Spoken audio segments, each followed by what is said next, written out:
आजिठू संसदर budget अधिवेशन लोकसभा और राज्यसभा मिलित अधिवेशन में राष्ट्रपति द्रौपदी मुर्मू तांकर अभिभाषण रखुछंती। देखंतु सीधा प्रसारण। बिरसा मुंडा के 150 जन्म जयंती वर्ष के दौरान देश ने उन्हें श्रद्धांजलि दी और आदिवासी समाज के योगदान को याद किया। सरदार पटेल की 150वीं जन्म जयंती से जुड़े आयोजन ने एक भारत श्रेष्ठ भारत के भाव को मजबूत दी। सभी देशवासी इस बात के भी साक्षी बने कि कैसे भारत रत्न भूपेन हजारिका की जन्म शताब्दी के समारोह सूर और देश का एकता के भाव से भर दिया गया है। जब देशवासी अतीत के ऐसे महान पड़ावों और अपने पूर्वजों के महान योगदान को याद करते हैं तो नई पीढ़ी के प्रेरणा मिलती है। ये प्रेरणा विकसित भारत के और हमारी यात्रा के ओर गति देती है। माननीय सदस्यगण, वर्ष 2026 के साथ ही हमारे देश इस सदी के दूसरी पड़ाव पर पहुंच गया है। भारत के लिए सदी के पहले 25 वर्षों का समापन अनेक सफलताओं, गौरवशाली उपलब्धियों और असाधारण अनुभवों के साथ हुआ है। बीते 10-11 वर्षों में भारत ने हर क्षेत्र में अपनी नींव मजबूत की है। ये वर्ष 2047 तक विकसित भारत की तेज यात्रा का बहुत बड़ा आधार है। माननीय सदस्यगण, बाबा साहेब अम्बेडकर ने हमेशा समानता और सामाजिक न्याय पर जोर दिया है। हमारे संविधान भी हमें यही प्रेरणा देता है। सच्चा सामाजिक न्याय यानी देश के हर नागरिक को उसका पूरा हक मिले, बिना किसी भेदभाव से मिले। मेरी सरकार सच्ची सामाजिक न्याय के लिए समर्पित है और इसी का नतीजा है कि पिछले एक दशक में 25 करोड़ देशवासी गरीबी को हराकर गरीबी से बाहर निकल के सरकार के तीसरे कार्यकाल में गरीबों को सशक्त करने के लिए अभियान और तेजी से आगे बढ़ा है। पिछले एक दशक में गरीबों के 4 करोड़ पक्के घर बने। बीते एक वर्ष में 32 लाख नए घर गरीबों को मिले। जल जीवन मिशन के 5 वर्षों में 12.5 करोड़ नए परिवारों तक पाइप से पानी पहुंचाया गया है। बीते एक वर्ष में करीब 1 करोड़ नए परिवार तक नल से जल की सुविधा पहुंची। उज्ज्वला योजना के माध्यम से अब तक 10 करोड़ से ज्यादा परिवारों को LPG कनेक्शंस मिले हैं और पिछले वर्ष भी ये अभियान तेजी से आगे बढ़ रहा है। मेरी सरकार पारदर्शी और ईमानदार व्यवस्थाओं को स्थायी बना रही है। इसी एक वर्ष में सरकार ने 7.25 लाख करोड़ रुपए से अधिक लाभ DBT के माध्यम से सीधे लाभार्थियों को पहुंचाया। माननीय सदस्यगण, मेरी सरकार दलितों, पिछड़ों, वंचितों, जनजातीय समाज सभी के लिए पूरी संवेदनशीलता से काम कर रही है। सबका साथ सबका विकास का विजन देश के हर नागरिक के जीवन में सकारात्मक प्रभाव ला रहा है। वर्ष 2014 की शुरुआत में सिर्फ 25 करोड़ नागरिकों तक की सोशल सिक्योरिटी की योजनाएं पहुंच पाती थी। सरकार के प्रयासों में निरंतरता की वजह से आज करीब 95 करोड़ भारतीयों को सोशल सिक्योरिटी का कवच मिला है। गरीब मरीजों के लिए प्रारंभ की गई आयुष्मान भारत योजना से बीते वर्ष तक देश भर के अस्पतालों में 11 करोड़ से अधिक मुफ्त इलाज किए जा चुके हैं। इस योजना के तहत बीते वर्ष 2.5 करोड़ गरीबों के मुफ्त इलाज मिला है। बीते लगभग 1.5 वर्ष में करीब 1 करोड़ बुजुर्गों को वय वंदना कार्ड जारी किए गए हैं। इनकी मदद से करीब 8 लाख बुजुर्गों ने अस्पतालों में भर्ती रहते हुए अपना मुफ्त इलाज कराया है। आज देश में बने 1,80,000 आयुष्मान आरोग्य मंदिर की वजह से मरीजों को घर के पास इलाज मिलना सुनिश्चित हुआ है। मेरी सरकार ने बड़ी बीमारियों के खिलाफ निर्णायक लड़ाई लड़ी है। सिकल सेल एनीमिया उन्मूलन मिशन में 6.5 करोड़ से अधिक नागरिकों का स्क्रीनिंग की गई है। इससे कई जनजातीय इलाकों में इस बीमारी को रोकने में मदद मिली है। मिशन मोड में चलाए जाएंगे अभियानों के कारण जापानी इंसेफेलाइटिस जैसे बीमारियों पर प्रभावी नियंत्रण पाया गया है। उत्तर प्रदेश के कई पिछड़े इलाके ग्रामीण क्षेत्रों में इस रोग की प्रभावी रोकथाम सुनिश्चित हुई है। ये गर्व की बात है कि विश्व स्वास्थ्य संगठन में भारत को आंखों का संक्रमण ट्राइकोमा से मुक्त घोषित कर दिया है। मेरी सरकार हर नागरिक को बीमा सुरक्षा देने के लिए भी प्रतिबद्ध है। प्रधानमंत्री जीवन ज्योति बीमा योजना और पीएम सुरक्षा बीमा योजना की इसमें बड़ी भूमिका है।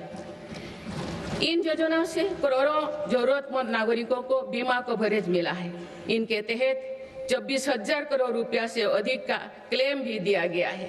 ये योजनाएं संकट के समय करोड़ों गरीबों का संबल बनी है। माननीय सदस्यगण, मुझे ये देखकर संतोष है कि आज देश के युवा, किसान, श्रमिक और उद्यमी विकसित भारत के निर्माण में अपनी भूमिका का लगातार विस्तार कर रहे हैं। बीते वर्ष के उत्साहवर्धक आंकड़े इसका प्रमाण है। पिछले वर्ष में भारत ने रिकॉर्ड 350 मिलियन टन से ज्यादा खाद्यान्नों का उत्पन्न हुआ है। 150 मिलियन टन उत्पादन के साथ भारत दुनिया का सबसे बड़ा चावल उत्पादन देश बन गया है। हमारा देश विश्व का दूसरे सबसे बड़ा मछली उत्पादन देश भी बना है। ये ब्लू इकोनॉमी में देश की सफलता को दिखाता है। दूध उत्पादन क्षेत्र में भी भारत दुनिया के सबसे सफल देश के रूप में जाना जाता है। एक सहकारिता आंदोलन की मजबूती का परिणाम है। देश के मैन्युफैक्चरिंग सेक्टर में भी इस दौरान रिकॉर्ड ग्रोथ दर्ज किया है। मोबाइल मैन्युफैक्चरिंग जैसे फील्ड में भारत अब दुनिया का दूसरे सबसे बड़ा देश बन गया है। 2025-26 के पहले 5 महीने में भारत का स्मार्टफोन एक्सपोर्ट 1 लाख करोड़ रुपया के पार हो गया था। इस साल भारत ने 100 से अधिक देशों को इलेक्ट्रिक व्हीकल का निर्यात शुरू किया। माननीय सदस्यगण, मेरी सरकार भ्रष्टाचार और घोटाला से मुक्त व्यवस्था का निर्माण करने में सफल हो रहा है। इससे करदाताओं की एक पाई देश के विकास और जन कल्याण से खर्च हो रही है। भारत आज आधुनिक इंफ्रास्ट्रक्चर पर अभूतपूर्व निवेश कर रहा है। जल, थल, नभ हर क्षेत्र में भारत की तेज गति आज विश्व में चर्चा का विषय है। अटल जी के समय पीएम ग्रामीण सड़क योजना शुरू हुई थी। बीते 1 वर्ष में भारत ने लगभग 18,000 किलोमीटर नई ग्रामीण सड़कें जोड़ी है। अब भारत की करीब पूरी ग्रामीण आबादी सड़क से जुड़ चुकी है। गरीब तथा मध्यम वर्ग की सेवा में लगी भारतीय रेल तेजी से 100% इलेक्ट्रिफिकेशन के लक्ष्य के प्रति आगे बढ़ रही है। मिजोरम के आइजल और नई दिल्ली को डायरेक्ट रेल रोड से जोड़ा गया है। बीते वर्षों जब आइजल के स्टेशन पर पहली बार राजधानी एक्सप्रेस का आगमन हुआ तो स्थानीय लोगों के उत्साह ने सारे देश को प्रसन्नता के भाव से जोड़ा है। जम्मू कश्मीर विश्व के सबसे उच्च रेलवे आर्च ब्रिज, चुनाव ब्रिज और तमिलनाडु में नई पंबन ब्रिज का निर्माण कर भारत ने इंफ्रास्ट्रक्चर क्षेत्रों में एक कीर्तिमान स्थापित किया है। आज जम्मू कश्मीर से केरल तक 150 से ज्यादा वंदे भारत ट्रेनों का नेटवर्क खड़ा हो चुका है। कुछ दिन पूर्व ही वंदे भारत ट्रेनों के नई पीढ़ी का पदार्पण हुआ है। बंगाल से असम के बीच वंदे भारत स्लीपर ट्रेनों की शुरुआत भारत की रेल प्रगति की नई उपलब्धि है। भारत के मेट्रो नेटवर्क पर भी देशवासियों को गर्व है। 2025 में भारत का कुल मेट्रो नेटवर्क 1000 किलोमीटर के ऐतिहासिक आंकड़ों को पार कर गया है। भारत दुनिया के तीसरी सबसे बड़े मेट्रो नेटवर्क वाला देश बन गया है। मेरी सरकार ने इनलैंड वाटरवेज के विकास पर भी अनेक काम किए हैं। पहले भारत में राष्ट्रीय जलमार्गों की संख्या 5 थी, जो अब 100 से अधिक हो चुकी है। इससे उत्तर प्रदेश, बंगाल, बिहार समेत पूर्वी भारत के राज्य लॉजिस्टिक हब बनकर उभर रहे हैं। क्रूज टूरिज्म से तटीय और नदी इलाकों में पर्यटन बढ़ रहा है और स्थानीय अर्थव्यवस्था मजबूत हो रही है। माननीय सदस्यगण, स्पेस टूरिज्म भी आप भारत की पहुंच से दूर नहीं है। भारत के युवा अंतरिक्ष यात्री शुभांशु शुक्ला का इंटरनेशनल स्पेस स्टेशन पर पहुंचना एक ऐतिहासिक यात्रा का आरंभ है। आने वाले समय में हमारा देश अंतरिक्ष में भारतीय स्टेशन की स्थापना की दिशा में आगे बढ़ने वाला है। देश बहुत उत्साह के साथ गगनयान मिशन पर भी काम कर रहा है। माननीय सदस्यगण, दशकों से लंबित परियोजनाओं को गति देने के लिए योजनाओं के लाभ को हर लाभार्थी तक पहुंचाने के लिए मेरी सरकार ने प्रगति नाम से एक नई व्यवस्था आरंभ की है। दिसंबर 2025 में प्रगति के 50वें बैठक का ऐतिहासिक पड़ाव आया। बीते वर्ष में प्रगति ने 85 लाख करोड़ रुपए से अधिक के प्रोजेक्ट्स के गति दी। लाखों करोड़ रुपया की कल्याणकारी योजनाओं को धरातल पर उतारने में मदद की। ट्रांसफर के जिस मंत्रों को लेकर देश चल रहा है, उसकी सफलता में प्रगति की इन बैठक ने बहुत बड़ी भूमिका निभाई है। माननीय सदस्यगण, बीते 11 वर्षों में देश की आर्थिक नींव बहुत मजबूत हुई है। दुनिया में अनेक प्रकार के संकटों के बावजूद भारत दुनिया की फास्टेस्ट ग्रोइंग मेजर इकोनॉमी बना हुआ है। भारत ने महंगाई दर को कम रखने के अपने रिकॉर्ड को और बेहतर किया है। इसका सीधा फायदा देश के गरीब और मध्यम वर्गीय परिवारों को हो रहा है। मेरी सरकार ने नीतियों के कारण देशवासियों की आय बढ़ी है, बचत बढ़ी है और खरीद शक्ति में भी वृद्धि हुई है। अभी यूरोपियन यूनियन के साथ फ्री ट्रेड एग्रीमेंट पर जो सहमति हुई है, मैं सभी देशवासियों को इसके लिए बहुत बहुत बधाई देती हूँ। ये ऐतिहासिक कदम भारत में मैन्युफैक्चरिंग सेक्टर और सर्विस सेक्टर के गति देगा। भारत के युवाओं के लिए रोजगार के अनेक नए अवसर बनाएगा। माननीय सदस्यगण, आज मेरी सरकार रिफॉर्म्स एक्सप्रेस के पथ पर चल रही है। पुराने नियमों और प्रावधानों को भविष्य की जरूरत के हिसाब से निरंतर बदला जा रहा है। सभी ने देखा है कि कैसे जीएसटी में ऐतिहासिक नेक्स्ट जनरेशन रिफॉर्म ने देशवासियों का उत्साह से भर दिया।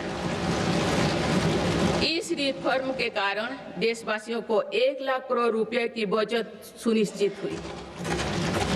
जीएसटी में कटौती के बाद वर्ष 2025 में 2 व्हीलर का रजिस्ट्रेशन 2 करोड़ से पार कर गया है। ये अपने आप में नया रिकॉर्ड है। इनकम टैक्स कानून भी अब नए स्वरूप में सामने आया है। 12 लाख रुपया तक की आय पर टैक्स जीरो करने का ऐतिहासिक फैसला लिया गया है। ऐसे रिफॉर्म से गरीब और मध्यम वर्ग परिवारों को अभूतपूर्व फायदा हो रहा है। इससे देश की अर्थव्यवस्था को भी नई गति मिली है। माननीय सदस्यगण, देश में अनेक नए सेक्टर्स के उदय के साथ ही श्रमिकों के हितों को सुरक्षित करना भी उतना ही आवश्यक है। नई श्रमिक कानून लागू करने के पीछे भी ये उद्देश्य है। लंबे समय से देश के श्रम शक्ति दर्जनों कानूनों में उलझे हुए थे। इसको आप सिर्फ 4 कोड में सीमित किया गया है। इससे श्रमिकों के उचित वेतन भत्ते और अन्य कल्याणकारी लाभ मिलने आसान हुई है। देश के युवाओं और महिलाओं को इसका खास तौर से फायदा होगा। माननीय सदस्यगण, मेरी सरकार भारत को ग्रीन ग्रोथ और आधुनिक टेक्नोलॉजी का पावर हाउस बनाने में जुटे हैं। तेजी से बढ़ती डिजिटल अर्थव्यवस्था, एआई और डेटा सेंटर्स निवेश बढ़ रहा है। इकोनॉमी के इस नए स्वरूप के लिए अधिक ऊर्जा की भी जरूरत है। इस दिशा में परमाणु ऊर्जा की बड़ी भूमिका है। हाल ही में पारित शांति अधिनियम से 2047 तक 100 गीगावाट परमाणु ऊर्जा का लक्ष्य पाने में मदद मिलेगी। इस ऐतिहासिक रिफॉर्म के लिए मैं आप सभी का बहुत बहुत अभिनंदन करती हूँ। न्यूक्लियर के अलावा भारत सोलर पावर सेक्टर में तेजी से आगे बढ़ रहा है। पीएम सूर्यघर मुक्त बिजली योजना से देश के आम उपभोक्ता आप बिजली के उत्पादक बन रहे हैं।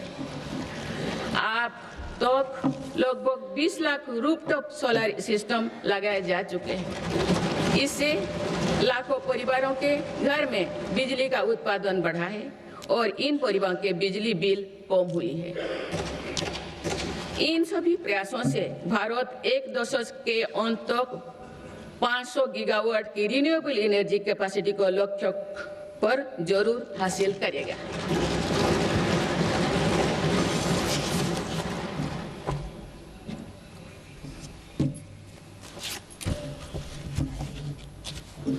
माननीय सदस्यगण, किसी भी न्याय व्यवस्था की वास्तविक सफलता इस बात से तय होती है कि उसके कानून नागरिकों से भय का नहीं बल्कि सुरक्षा, सुविधा एवं सशक्तिकरण का भाव पैदा करे।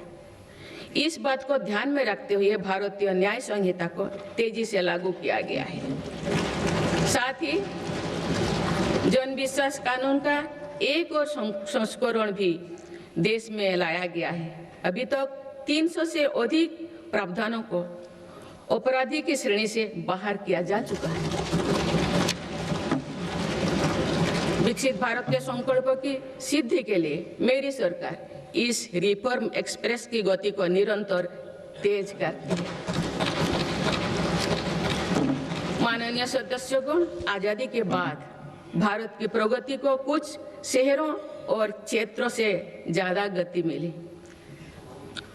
भारत का एक बहुत बड़ा क्षेत्र और बहुत बड़ी आबादी ऐसे रही जिसे उचित अवसर नहीं मिल पाया। अब मेरी सरकार पिछले क्षेत्र और वंचित आबादी के सामर्थ्यों को विकसित भारत की ऊर्जा बना रहे हैं। आज पूर्वोदय यानी पूर्व भारत के तेज विकास पर विशेष बल दिया जा रहा है। आज पश्चिम बंगाल और ओडिशा के समुद्री क्षेत्र में प्रगति की नई संभावनाएं बन रही है। पूर्वोत्तर का क्षेत्र भी आज विकास की मुख्य धारा से जुड़ रहा है। पूर्वोत्तर में आसाम श्रीमद शंकर देव जी की जैसे महान विभूतियों की भूमि है। अब वो दिन भी दूर नहीं है। आसाम में बनी सेमीकंडक्टर चिप दुनिया भर के इलेक्ट्रिक उत्पादों की लाइफलाइन बनेगी। इस क्षेत्र में कनेक्टिविटी पर भी अभूतपूर्व बल दिया जा रहा है। माननीय सदस्यगण, बीते 11 वर्षों में पूर्वोत्तर में 7,200 किलोमीटर से ज्यादा राष्ट्रीय राजमार्ग बनाए गए हैं। इससे दूर दराज, पहाड़ी, जनजातीय और सीमावर्ती इलाकों तक पहुंचना आसान हुआ है। साथ ही प्रधानमंत्री ग्राम सड़क योजना के तहत लगभग 50,000 किलोमीटर ग्रामीण सड़कें बनी हैं। इससे बाजार, अस्पताल और स्कूल तक पहुंचना सरल हुआ है। 11 वर्षों में पूर्वोत्तर में रेलवे के विकास पर 80,000 करोड़ रुपया से अधिक का निवेश किया गया है। अरुणाचल प्रदेश, त्रिपुरा और मिजोरम, इन तीनों राज्यों की राजधानियों अब ब्रॉडगेज रेल लाइन से जुड़ चुकी हैं। इससे इन इलाकों में आर्थिक प्रगति, रोजगार और पर्यटन उद्योग के लिए नई द्वार खुले। साथ साथ पूर्वोत्तर की आरोग्य और सुरक्षा के लिए भी ये दशक निर्णय का दशक रहा है। ईटानगर में स्टेट कैंसर इंस्टीट्यूट और असम के शिवसागर में मेडिकल कॉलेज बनने से लाखों परिवारों को इलाज में मदद मिलेगी। सिक्किम के सिच्चे में मेडिकल कॉलेज और अगरतला में महिलाओं और बच्चों का अस्पताल बनने से भी बड़ी सुविधा होगी। इस तरह के प्रयासों से पूर्वोत्तर में एक बड़ा हेल्थ इंफ्रास्ट्रक्चर तैयार हो रहा है। माननीय सदस्यगण, जो पिछड़ा हो वो मेरी सरकार की प्राथमिकता है। पीएम जनमन योजना पीएम जनमन योजना आदिवासियों में भी सबसे पिछड़े जनजातियों की 20,000 से ज्यादा गांवों को विकास से जोड़ा जा रहा है। इन गांवों में गरीबों के करीब 2.5 लाख घर इसी योजना के माध्यम से बने हैं। धरती आबा जनजातियों ग्राम उत्कर्ष अभियान से भी आदिवासी क्षेत्रों में विकास को अभूतपूर्व गति मिल रही है। इन दोनों योजनाओं पर सरकार 1 लाख करोड़ रुपया से अधिक खर्च कर रही है। पिछले 11 वर्षों में अनुसूचित जाति के लाखों छात्रों को 42,000 करोड़ रुपया से अधिक की पोस्ट मैट्रिक छात्रवृत्ति दी गई है। इससे करीब 5,000 विद्यार्थियों को लाभ हुआ है। 5 करोड़ विद्यार्थियों को लाभ हुआ है। आदिवासी क्षेत्रों में संत तिरुवल्लुवर ने कहा था कि समाज के लोग चाहे जिस भी काम से जुड़े हो, हर व्यक्ति का जीवन एक मेहनती किसान के परिश्रम पर निर्भर होता है। इसलिए मेरी सरकार खुशहाल किसान को विकसित भारत की पहली प्राथमिकता के रूप में देखती है। इसी भावना के साथ सरकार ने पीएम किसान सम्मान निधि जैसे योजना को शुरू किए हैं। अब तो इस योजना से किसानों को 4 लाख करोड़ रुपया से अधिक राशि सीधे उनके खाता में भेजी गई है। मेरी सरकार की सही नीतियों और प्रयासों से आज देश के कृषि उत्पादन तेजी से बढ़ रहा है। वर्ष 2024-25 में खाद्यान्नों और बागवानी की फसलों में रिकॉर्ड उत्पादन हुआ है। सरकार इन फसलों का भी उत्पादन बढ़ाने के लिए काम कर रही है, जिसमें अभी तक हमारा कृषि क्षेत्र पीछे था। सरकार की मंशा है कि इससे कृषि उत्पादकों का आयात भी कम हो। खाद्य तेल, तिलहन और दलहन से जुड़े नेशनल मिशन के कारण इन क्षेत्रों में देश आत्मनिर्भरता की ओर बढ़ रहा है। इसके बल पर 2024-25 में देश में ऑयल सीड फसलों का उत्पादन भी बढ़ा है। किसानों की अतिरिक्त आय के लिए सरकार द्वारा मिलर्स यानी श्री अन्न को वैश्विक स्तर पर बढ़ावा देने का कार्य भी निरंतर जारी है। माननीय सदस्यगण, आज किसानों को अनाज उत्पादन के साथ ही पशुपालन, मत्स्य पालन और मधुमक्खी पालन से भी आर्थिक प्रगति के रास्ते से जोड़ा जा रहा है। कोस्ट लाइन पर रहने वाले मछुआरों को एक्सक्लूसिव इकोनॉमिक जोन का लाभ देने के लिए नई नीति बनी है। इसके साथ ही हाई सीज की क्षमताओं के इस्तेमाल में सक्षम बनाने के लिए भी नई पॉलिसी बनाई गई है। 2024-25 में देश का मत्स्य उत्पादन लगभग 200 लाख टन हो गया है। 2014 की तुलना में इसमें कुल 105% की बढ़ोतरी हुई है। माननीय सदस्यगण, मेरी सरकार ने एग्रीकल्चर सेक्टर के आधुनिकीकरण के लिए और बेहतर लॉजिस्टिक्स निर्माण के लिए एग्रीकल्चर इंफ्रास्ट्रक्चर फंड की व्यवस्था भी की है। मुझे ये साझा करते हुए खुशी हो रही है कि इसके जरिए अब तक 1.25 लाख करोड़ रुपया से अधिक का निजी निवेश आकर्षित हुआ है। इससे युवाओं के लिए रोजगार के लाखों नए मार्ग भी सृजित हुई है। सरकार की दूरदर्शिता से देश में फूड प्रोसेसिंग क्षमता 20 गुना बढ़ी है।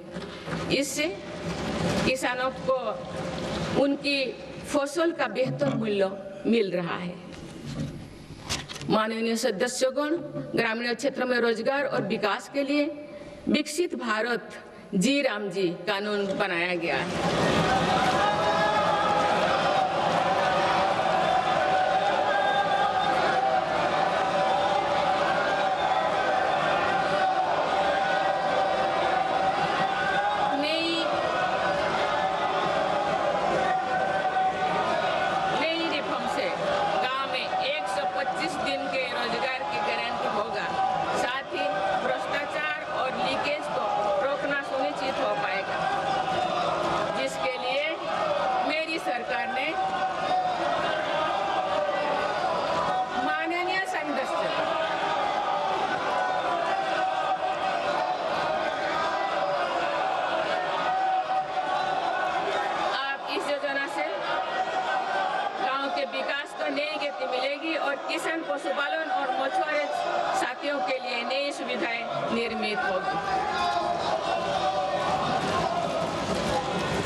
माननीय सदस्यगण, मेरी सरकार कृषि और पशुपालन जैसे सेक्टर्स में सहकारिता आंदोलन को सशक्त बना रही है। आज त्रिभुवन सहकारी यूनिवर्सिटी से सहकारिता से जुड़े लोगों को सीखने और आगे बढ़ने का मौका मिल रहा है। इसके अलावा 10,000 से ज्यादा FPOs के माध्यम से भी कृषि क्षेत्रों को सशक्त किया जा रहा है। माननीय सदस्यगण, मेरी सरकार स्पष्ट रूप से मानती है कि देश का विकास सभी देशवासियों को आगे बढ़ने का समान अधिकार देकर ही संभव है। इसलिए आज देश वुमेन लेड डेवलपमेंट के मंत्र के साथ आगे बढ़ रहा है।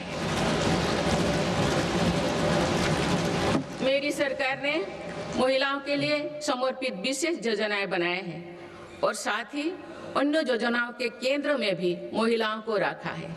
प्रधानमंत्री आवास योजना से लेकर जल जीवन मिशन तो हर योजना में महिला लाभार्थियों को बड़ी वरीयता मिली है।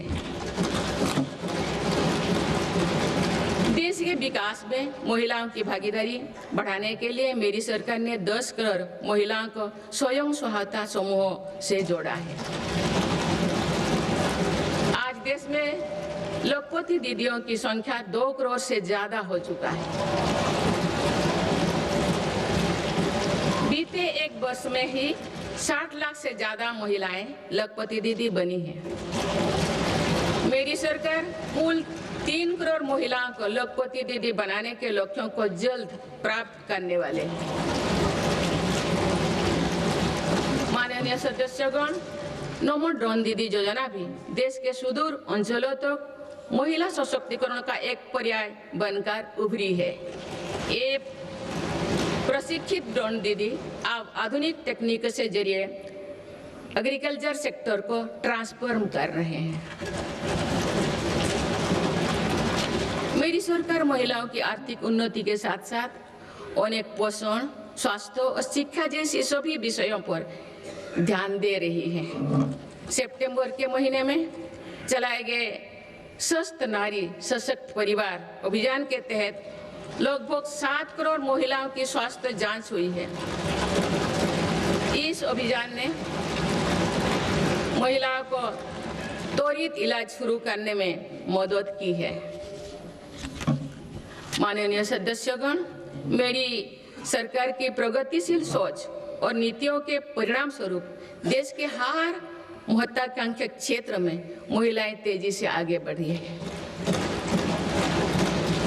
इसी दिशा में कुछ ही महीने पहले देश ने एक और बड़ा माइलस्टोन हासिल किया है। राष्ट्रीय शिक्षा अकादमी यानी NDA में महिला कैडेट्स का पहला बैच पास आउट हुआ है। इससे ये विश्वास और मजबूत हुआ है कि देश के विकास और सशक्तिकरण में नारी शक्ति सबसे आगे खड़ी है।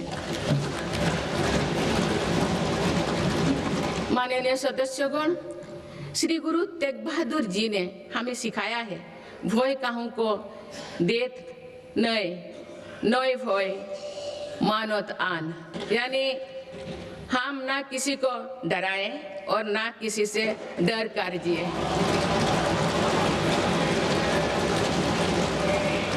इसी निडर मन से, इसी भावना से देश की सुरक्षा सुनिश्चित कर सकते हैं। भारत ने सिद्ध किया है कि शक्ति का प्रयोग उत्तरदायित्व और विवेक के साथ किया जा सकता है। ऑपरेशन सिंदूर से विश्व ने भारतीय सेना का शौर्य और पराक्रम देखा।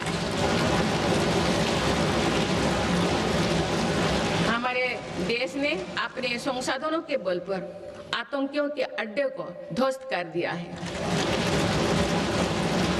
मेरी सरकार ने कड़ा संदेश दिया है कि भारत पर किसी भी आतंकी हमले का जवाब दृढ़ और निर्णायक होगा।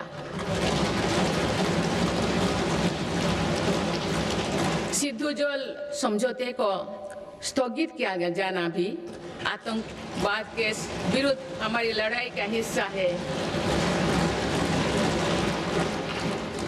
देश की रक्षा व्यवस्था को और मजबूत बनाने के लिए मिशन सुदर्शन चक्र पर भी काम हो रहा है। माननीय सदस्यगण, मेरी सरकार की नीतियों के अनुरूप सुरक्षा बलों ने माओवादी आतंक पर भी निर्णायक कार्रवाई की है। वर्षों तक देश के 126 जिलों में असुरक्षा, भय और अविश्वास का वातावरण था। माओवादी विचारधारा ने कई पीढ़ियों का भविष्य अंधकार में डाल दिया। इसका सबसे ज्यादा नुकसान हमारे युवाओं, आदिवासी और दलित भाई बहनों को हुआ। आज माओवादी आतंक की चुनौती 126 जिलों से घटकर 8 जिलों तक सीमित हो गए हैं। इनमें भी 3 जिले ही ऐसे हैं जो गंभीर रूप से प्रभावित हैं। इस एक साल में माओवादी से जुड़े लगभग 2000 लोगों ने आत्मसमर्पण किया है। इससे लाखों नागरिकों के जीवन में शांति लौटी है। माओवादी से प्रभावित रहे इलाकों में परिवर्तन को आज पूरे देश देख रहा है। बीजापुर के एक गांव में 26 साल बाद बस पहुंची तो लोगों ने किसी उत्सव की तरह खुशी मनाई।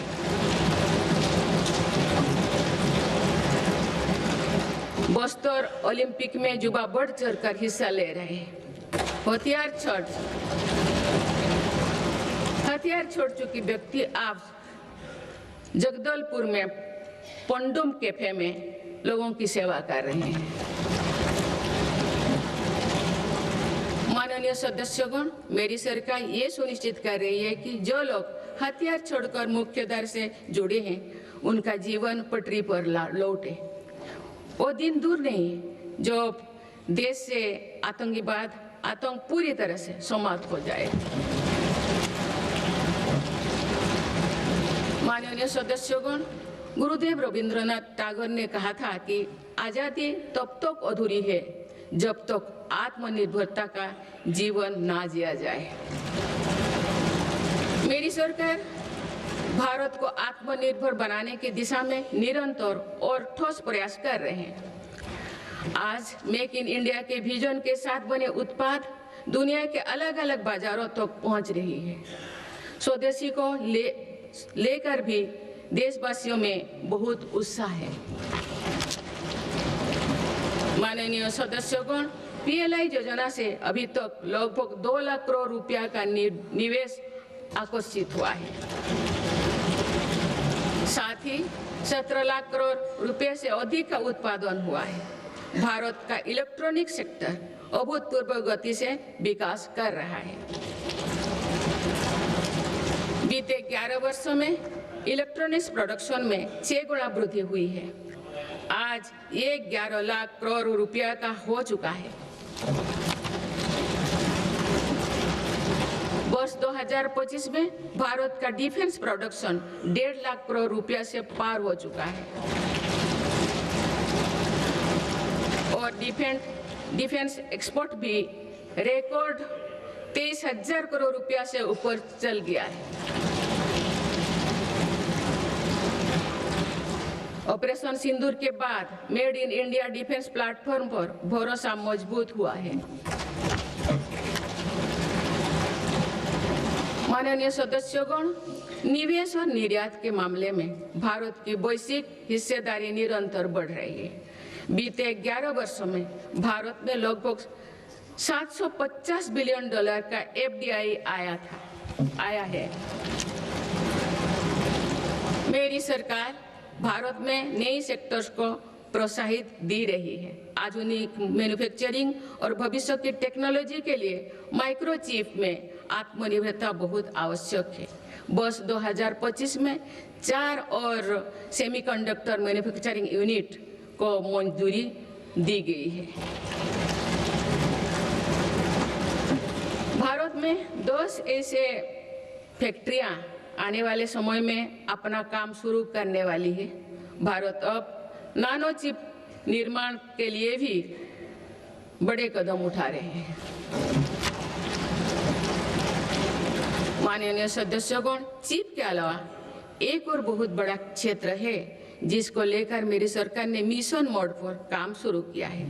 राष्ट्रीय क्रिटिकल मिनरल्स मिशन से जरूरी मिनरल के लिए विदेशों पर निर्भरता को कम किया जा रहा है।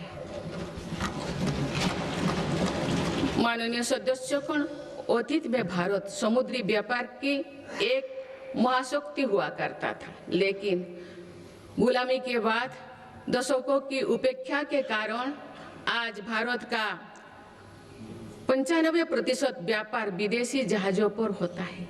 इस पर हर वर्ष 6 लाख करोड़ रुपये से अधिक खर्च होते हैं। मेरी सरकार इस स्थिति से देश को बाहर निकालने में जुटी है। शिपिंग सेक्टर के लिए सरकार ने करीब 70,000 करोड़ रुपया का ऐतिहासिक पैकेज घोषित किया है।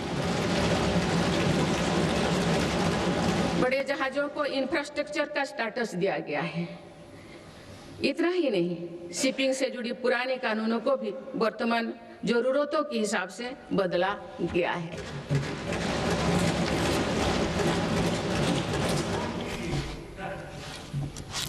माननीय सदस्यगण, केरल के महान संत श्री नारायण गुरु कहते थे, शिक्षा से ज्ञान प्राप्त करो और संगठन से शक्तिशाली बनो। क्योंकि एक राष्ट्र जब सपने देखता है तो उन सपनों का दृष्टा भी उस राष्ट्र का युवा होता है और उनका निर्माता भी वही युवा होता है। आपको ये जानकर खुशी होगी कि बीते 11 वर्षों में के दौरान देश में सिर्फ इलेक्ट्रॉनिक मैन्युफैक्चरिंग सेक्टर में 25 लाख से अधिक नई रोजगार सृजित हुई है। मेरी सरकार की नीतियों के कारण आज देश में कई नए सेक्टर्स का भी उदय हो रहा है। Semiconductor, green energy, green hydrogen जैसे इन क्षेत्रों में नए रोजगार बन रहे हैं। माननीय सदस्यगण, मेरी सरकार ने बीते वर्षों में आधुनिक इंफ्रास्ट्रक्चर के निर्माण पर 50 लाख करोड़ से अधिक राशि खर्च की है। इंफ्रास्ट्रक्चर पर हुई इस निवेश ने युवाओं के लिए बड़ी संख्या में रोजगार का निर्माण किया है। माननीय सदस्यगण, आज भारत के युवा मन में हम एक और सकारात्मक बदलाव देख रहे हैं। देश का युवा आत्मनिर्भर भारत, स्वदेशी और मेक इन इंडिया को अपनी जिम्मेदारी मान रहे हैं। मुद्रा योजना जैसे प्रयास इन युवाओं में उद्यमिता और स्वरोजगार की भावना को बढ़ावा दे रहे हैं। इस स्कीम के तहत अभी तक 38 लाख करोड़ रुपया से अधिक का फंड छोटे छोटे उद्यमियों को मिला है। करीब 12 करोड़ से अधिक लोन पहली बार स्वरोजगार शुरू करने के लिए दिए गए हैं। इसी तरह पीएम विश्वकर्मा योजना के तहत देश के 20 लाख से अधिक कारीगरों को ट्रेनिंग और बैंक से मदद दी जा रही है। पीएम स्वनिधि योजना के तहत भी रेहड़ी फुटपाथ पर काम करने वाले 72 लाख लोगों को 16,000 करोड़ रुपया की मदद मिल चुकी है। माननीय सदस्यगण, अभी हाल ही में स्टार्टअप इंडिया प्रोग्राम ने अपने 10 लाख पूरे किए हैं। इन 10 साल पूरे किए हैं। इन 10 वर्षों में भारत दुनिया का तीसरा बड़ा स्टार्टअप इकोसिस्टम बन गया है। एक दशक पहले तक देश में 500 से भी कम स्टार्टअप थे। आज देश में लगभग 2 लाख स्टार्टअप पंजीकृत हो चुके हैं। पिछले साल ही करीब 50,000 नए स्टार्टअप्स पंजीकृत हुई है। हमारे स्टार्टअप नेटवर्क में 20 लाख से अधिक युवा काम कर रहे हैं। इन स्टार्टअप्स में से 45% में कम से कम एक डायरेक्टर महिला है। माननीय सदस्यगण, बीते 1 वर्ष में विभिन्न रोजगार मेले के माध्यम से मेरी सरकार ने लाखों युवाओं को पक्की नौकरी दी है। प्राइवेट सेक्टर में भी 1 लाख करोड़ रुपए के बजट की प्रधानमंत्री विकसित भारत रोजगार योजना लागू की गई है। इसके तहत 3.5 करोड़ नए रोजगार सृजित किए जा रहे हैं।